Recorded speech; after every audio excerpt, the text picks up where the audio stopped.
A quick disclaimer before we start this video: I am sick, so my voice might sound a bit different.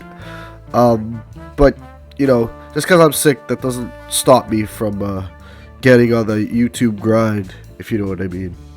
The 1940s. What a chaotic period.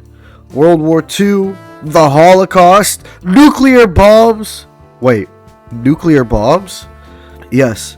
On August 6th and August 9th, 2 nukes were dropped on the Japanese cities of Hiroshima and Nagasaki. Then, on September 2nd, 1945, Japan surrendered and World War II ended. The Americans had quite a fascination with nuclear weapons and research. So much so that it costed 2 people their lives in the infamous Demon Core experiment. The Demon Core was this sphere of plutonium. It was made by the Manhattan Project, the same people behind the nukes that dropped on Japan. The core was originally going to be a part of the 3rd nuke, but because the Japanese surrendered, they kept it in a facility for testing and experimenting on with. Or in case these bad boys thought to have a crack at the pie again. Unfortunately, things just had to go wrong with this in real life anomaly.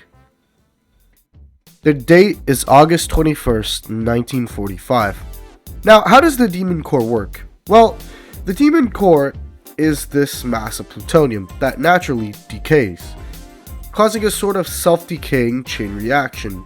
However, because of the size of the plutonium core, unless you reflect neutrons back at the core itself, you're never going to reach that level of near supercriticality, which is exactly what the researchers wanted. So, the researchers created these tungsten carbide bricks to help self-perpetuate the neurons back at the Demon Core. They stacked the bricks to make the core closer and closer to nuclear self-sustaining criticality. It just so happened that one of the scientists by the name of Harry Daghlian dropped a brick onto the core itself, and wham! A blue light emerged from the core and lots of radiation spread throughout the room. 25 days later, Mr. Daghlian was dead from acute radiation poisoning. What a tragic fate. But it wasn't the only incident involving the Demon Core.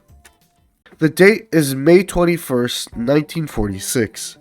Physicist Louis Slotin experienced a similar fate. The researchers were conducting yet another experiment to verify the closeness of the core to criticality by the positioning of neutron reflectors.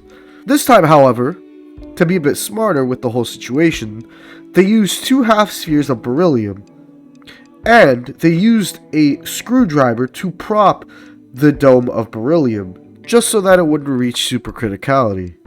A scientist by the name of Louis Slotin was holding up the screwdriver in the Demon Core when the screwdriver accidentally slipped. Wham! Blue light appeared again, and yet again the room was scattered with radiation. It is reported that Slotin said, "Well, that does it," while this happened. 9 days later, Slotin died from radiation. There's a reason why the Demon Core's nickname is Tickling the Dragon's Tail. It's a cautionary tale of fuck around and find out, as a lot of these researchers got damaged because of the Demon Core. Moral of the story: kids, never touch shiny balls of plutonium. You will be decimated by its sheer presence.